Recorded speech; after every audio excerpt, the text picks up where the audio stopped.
Press वार्ता में आप सभी पत्रकार बंधुओं का हार्दिक अभिनंदन है, स्वागत है। आज के इस प्रेस वार्ता को संबोधित करने के लिए हमारे मध्य भारत सरकार के पूर्व मंत्री, पाटलिपुत्र के लोकप्रिय सांसद आदरणीय रामकृपाल यादव जी उपस्थित हैं। साथ ही भारतीय जनता पार्टी के मीडिया के प्रवक्ता भूपेंद्र सिंह जी, रणवीर जी, रणधीर यादव जी भी उपस्थित हैं। मैं विनम्र निवेदन करता हूं आदरणीय रामकृपाल यादव जी से कि वो आज के इस प्रेस वार्ता को संबोधित करें।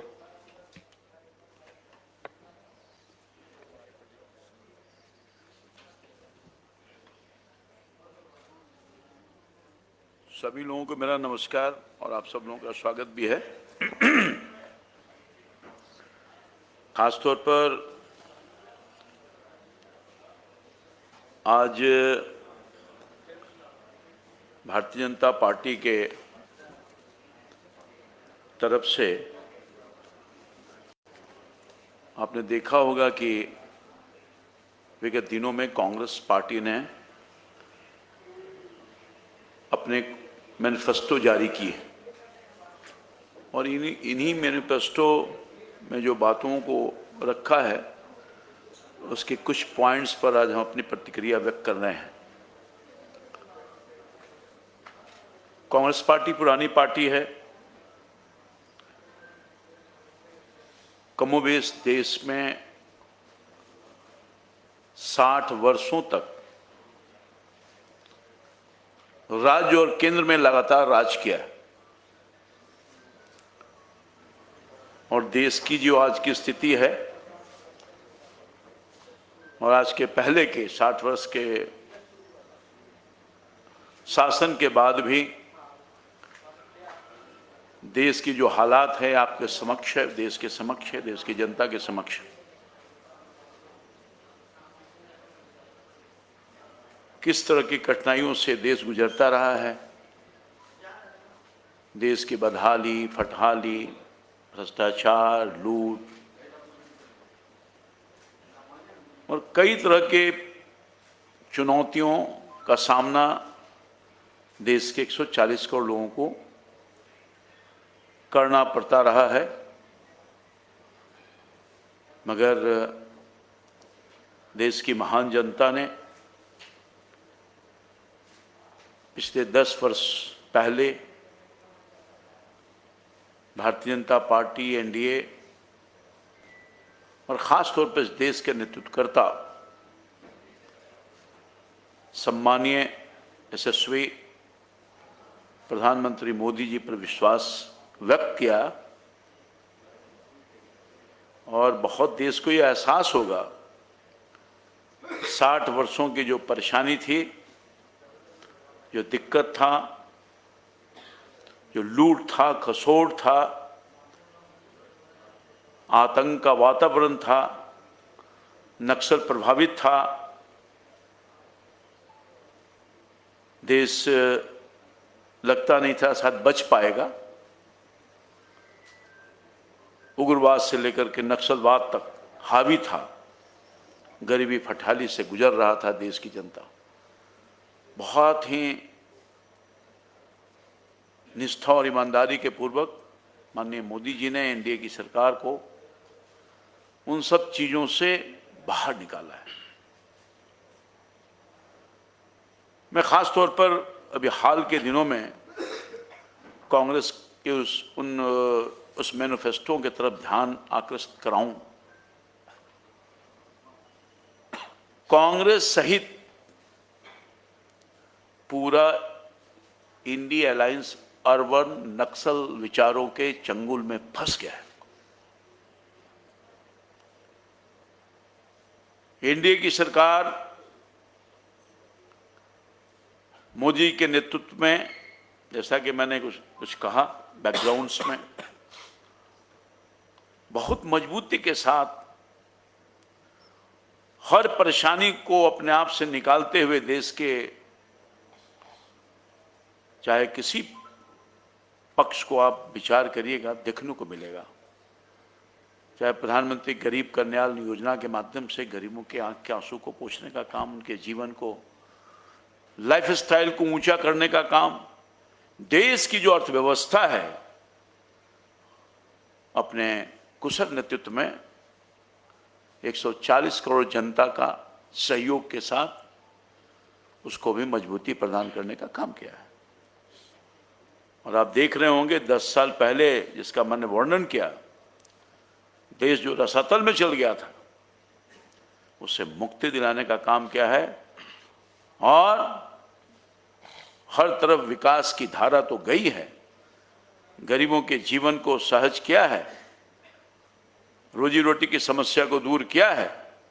उसके बाद कोरोना जैसे काल को झेलते हुए जो 10वें स्थान पर हमारी अर्थव्यवस्था थी उसको 5वें स्थान पर लाया है। और मोदी जी की कुशल नेतृत्व अगले कुछ ही वर्षों में दुनिया के सबसे बड़ा मजबूत अर्थव्यवस्था की तरफ लगातार ले जाने का काम कर रहा है और तीसरी अर्थव्यवस्था के रूप में हम पहुंचने वाले हैं।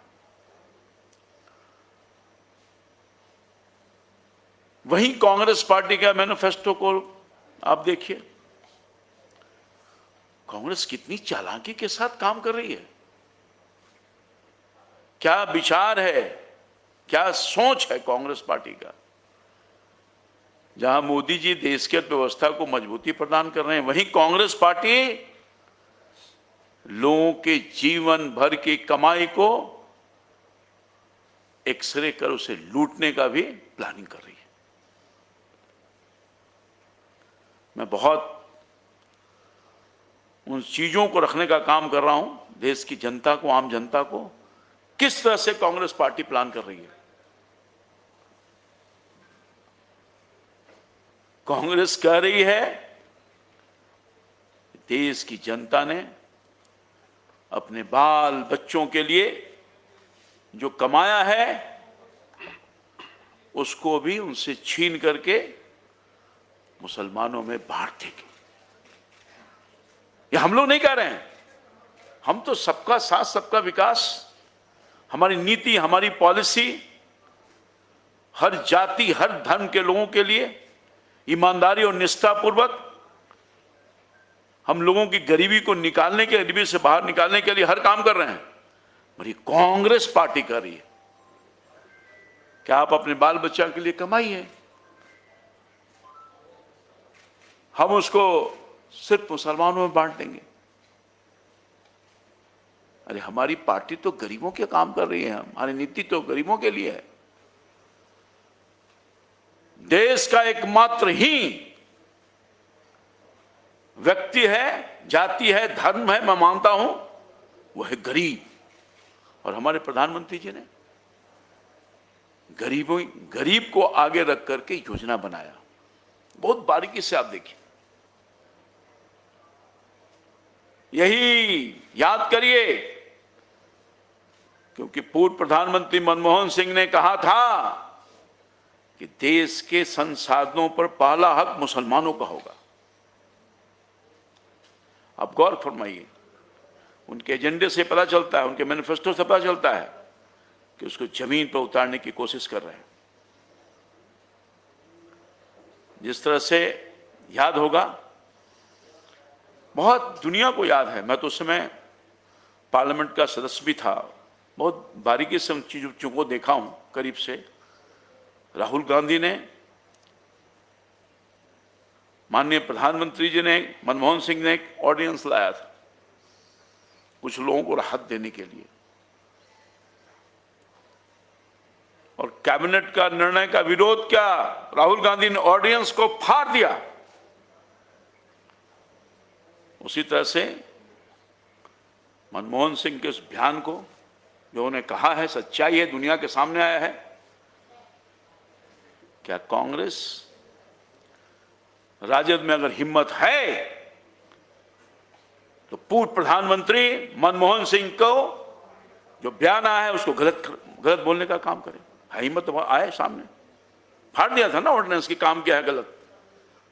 मनमोहन सिंह के इस बयान का मैं उद्धृत कर रहा हूं, उसको बोले, है हिम्मत तो आए सामने। हमारे प्रधानमंत्री जी ने, जैसा कि मैंने आपको कहा, कांग्रेस पार्टी बोलती है कि मुसलमान को हम सब कुछ छीन कर दे देंगे, और हमारे प्रधानमंत्री ने कहा कि हम देश के संसाधनों पर पहला हक अगर किसी का है तो गरीबों का है। जब वो किसी जाति धर्म वर्ग का हो, वो गरीब, हम उसकी चिंता कर रहे हैं, उसकी नीति पॉलिसी बना रहे हैं, उसको आगे ले जाना चाहते हैं। ये फर्क है कांग्रेस पार्टी और एनडीए और भारतीय जनता पार्टी मोदी जी की सोच में फर्क है। आपने देखा नहीं, हम जो कहते हैं सो करते हैं। हमारे प्रधानमंत्री ने कहा गरीबों का हक है, और मैं दिखाना चाहता हूं अपने, क्या मुफ्त में भोजन मिल रहा है? क्या उन सभी जाति सभी धर्म वर्ग के लोगों को नहीं मिल रहा है? क्या मुसलमान भाइयों को नहीं मिल रहा है? मुफ्त में आवास की व्यवस्था की जा रही है, प्रधानमंत्री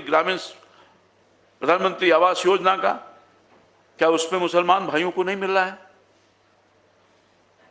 आप देखिए, गौर फरमाइए, आयुष्मान कार्ड जहां मुफ्त में इलाज की सुविधा मिल रही है, क्या मुसलमान भाइयों को नहीं मिल रहा है? कोई ऐसा चीज नहीं है जिसमें हम किसी जाति और धर्म के विरोध में हम काम करने का काम, हमारी सोच है, हमारी सरकार का, हमारे मोदी जी का सोच है। हम अगर पानी दे रहे हैं तो सबके लिए, बिजली दे रहे हैं तो सबके लिए, सड़क दे रहे हैं तो सबके लिए, रेल दे रहे हैं तो सबके लिए, अनाज दे रहे हैं तो सबके लिए, गैस का कनेक्शन दे रहे हैं तो सबके लिए। और सचमुच में इस पिछले 10 सालों में उन तमाम गरीबों के गरीबी से बाहर निकालने में बहुत भूमिका अदा किया, अहम भूमिका। और यही कारण है कि पिछले 10 साल में 22 करोड़ लोगों को गरीबी से बाहर निकालने का काम किया। हमारा कमिटमेंट है, हम इसको जारी रखेंगे। हमारी जो गठबंधन की सरकार है, हम इन सब चीजों को बहुत ऊपर रखे करने का काम करते हैं। हमारा मैनिफेस्टो कहता है, मगर देश के कांग्रेस पार्टी, इनके जो चट्टे बट्टे लोग हैं, वो कह रहे हैं कि हम भारत को अपने नीतियों के माध्यम से इस युग में ले जाना चाहते हैं जहां देश का सोना विदेश में बेचा जाता था। याद करिए, हिंदुस्तान का उस समय में मेंबर का पार्लियामेंट था।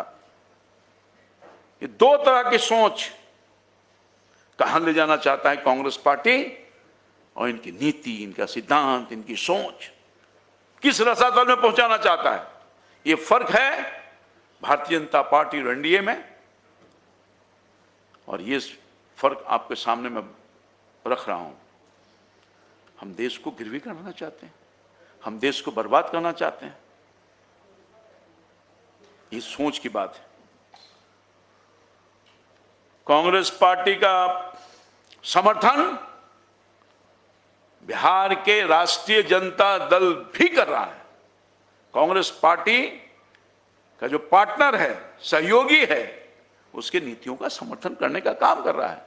यानी जो कांग्रेस की सोच है वही राष्ट्रीय जनता दल की सोच है। ये दोनों मिलकर के बिहार सहित देश को बर्बाद करना चाहते हैं।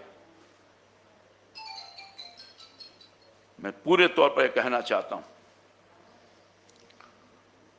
इस चुनाव में, जो चुनाव सामने है, हिंदुस्तान की और बिहार की महान जनता इन सी चीजों को बारीकी से देख रही है, इनकी सोच को देखने का काम कर रही है, एक एक चीज को बहुत बारीकी से नापने का काम कर रही है। हमारा नेतृत्व, हमारी पार्टी का सोच और काम देश ने देखा है 10 सालों में, और मुझे पूरा भरोसा है कि हमारे काम के बल पर, हमारी नीति, हमारा नेतृत्व, हमारी सोच, उसके बल पर हम इस चुनाव में आए हैं। और निश्चित तौर पर जिस तरह से मैंडेट मिल रहा है बिहार में, देश में, कोई रोक नहीं सकता 400 पार। बिल्कुल 400 पार होगा। कांग्रेस पार्टी के लोग का जो मन है, विचार है, जो सोच है, वो सामने आ रहा है। कांग्रेस पार्टी के एक नेता एक कदम और बढ़ के बोल रहे हैं कि अब विरासत पर भी टैक्स लगेगा। ये हालात है, यानी आपकी कमाई, आप जो कमाया खून पसीना लगा करके, वो आपके बाल बच्चों को नहीं मिलेगा, वो तो दिख रहा है। उसकी आधी कमाई गवर्नमेंट के खजाने में जाएगा। इसलिए बिल्कुल स्पष्ट है, कांग्रेस पार्टी न देश को आज तक कुछ दिया है, न देश को आगे कुछ देने वाली है। इनकी सोच, इनका विचार, इनका नेतृत्व, इनकी नीति, जिसने देश को बर्बाद करने का काम किया है, और हमारी पार्टी, हमारा नेतृत्व, मोदी जी का नेतृत्व देश को बर्बादी से निकालने का काम किया है। अब देश की जनता पुनः इन्हें कभी मौका नहीं देगी ताकि देश फिर उसी रसातल में चल जाए, उसे जहां देश को गिरवी रखने का काम किया था। आप सब लोगों को मैं पुनः धन्यवाद देते हुए अपनी बात समाप्त करता हूं।